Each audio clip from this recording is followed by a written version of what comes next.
Salut à tous, c'est By100K. Donc aujourd'hui, nouvelle vidéo, on va parler de Fortnite, on va parler de YouTube, mais aussi du coronavirus. Donc vous inquiétez pas, je vais pas vous rappeler tout ce qu'on voit déjà à la télé, se laver les mains le plus souvent possible, ne pas serrer la main aux gens, garder une petite distance de sécurité, sortir que si c'est nécessaire. Là on va parler d'autre chose. Donc du coup, on est en 2020 et je pense que pour la plupart des gens, en tout cas pour les plus jeunes, c'est la même chose. Si on est enfermé chez soi, on va jouer à la console, on va être sur l'ordinateur, Fortnite, Netflix, YouTube, et vous allez voir que ces divertissements du coup pourraient être saturés très rapidement, et je vais vous donner du coup l'exemple juste après avec l'Italie.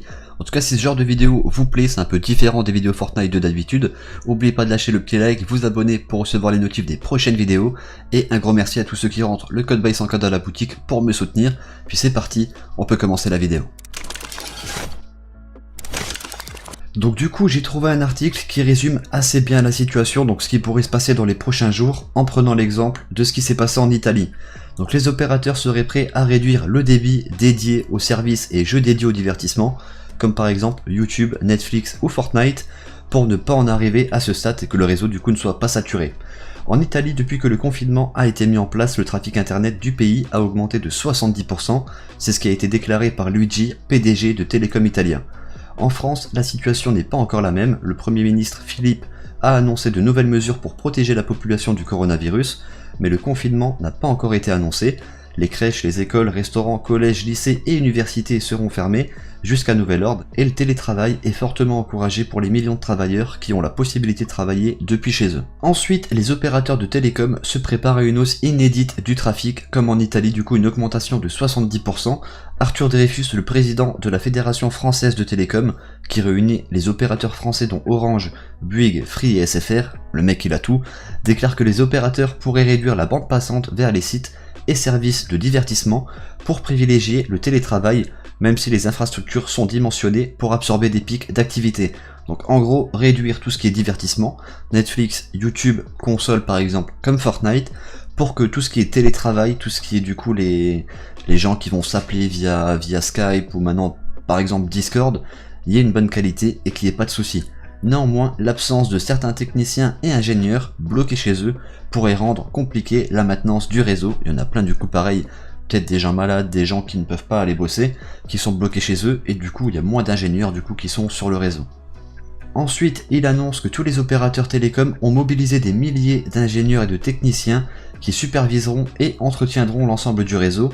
Peut-on lire donc sur le rapport, néanmoins, en cas de saturation, les opérateurs n'excluent pas de privilégier les usages professionnels en diminuant la bande passante des sites de divertissement. Netflix, YouTube et Fortnite et de nombreux autres services pourraient donc voir leur débit limité, ce qui peut avoir donc des conséquences sur l'accessibilité de certains services. Par exemple, peut-être que sur Netflix ça va bugger, pareil sur YouTube, des vidéos qui seront peut-être pas disponibles, on n'en sait pas plus, mais du coup le trafic qui serait limité. Et du coup les opérateurs pourraient privilégier les grands acteurs du marché de la visioconférence en leur assurant une bande passante suffisante pour tout ce qui est télétravail et ce qui est un peu plus important. Ensuite, on va revenir sur ce qui s'est passé en Italie, puisqu'on va peut-être subir un peu la même chose, on va peut-être rentrer dans une période de confinement où on sera obligé de rester chez nous. En début de mois, l'Italie, qui est le pays européen le plus touché par le coronavirus, s'est mis à l'arrêt. Les rassemblements ont été proscrits, les écoles, les commerces, les restaurants, les cafés, ainsi que les cinémas ont été fermés, donc nous aussi on en est à ce stade-là, et les Italiens ont été invités à rester chez eux. Nous on n'est pas obligés pour l'instant, c'est conseillé, c'est demandé, c'est mieux pour votre santé et celle de votre entourage. Si par exemple vous voulez sortir pour faire un tour de moto, vous avez le droit. Pour tromper l'ennui, du coup les Italiens se sont alors réfugiés sur internet, comme je vous l'ai dit, on est en 2020, et je pense pour 80% des gens, quand t'es à la maison que tu te fais chier, soit t'allumes la télé, l'ordinateur, tu vas sur ton PC, sur Netflix, sur YouTube, t'allumes la console, tu joues à Call of, à Fortnite, à FIFA, et tu te fais plaisir. Selon Bloomberg, le fournisseur d'accès internet Telecom Italia a constaté que la quantité de données transitant par son réseau a augmenté de plus de 2/3 depuis début mars. Une hausse significative qui provient du coup principalement des jeux vidéo en ligne multijoueurs tels que Fortnite ou Warzone. Donc là c'est lui qui le dit, nous avons constaté une augmentation de plus de 70% du trafic internet sur notre réseau fixe, avec une grande contribution des jeux en ligne tels que Fortnite, a rapporté du coup le directeur général de Telecom Italia, Luigi Gupitosi.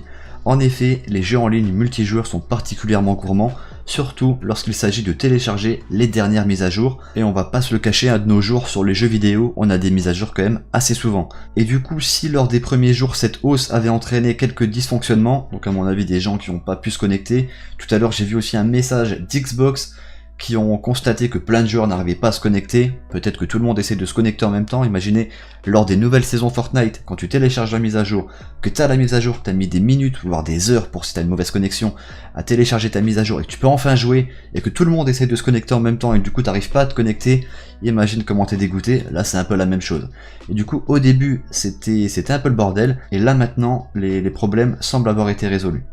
Si on prend du coup le cas de la France, lundi ça sera vraiment officiellement le premier jour où tout va être fermé, les écoles, les lycées et tout ça. Je pense que les opérateurs du coup vont avoir beaucoup de boulot dans les prochains jours et j'espère que ça va pas planter. On a des lives à faire, on a des vidéos à faire. Pareil sur la chaîne secondaire, je pense qu'on va passer les courses what the fuck à 2 par jour, une le matin, une l'après-midi, comme ça vous aurez du contenu et vous vous embêterez pas chez vous.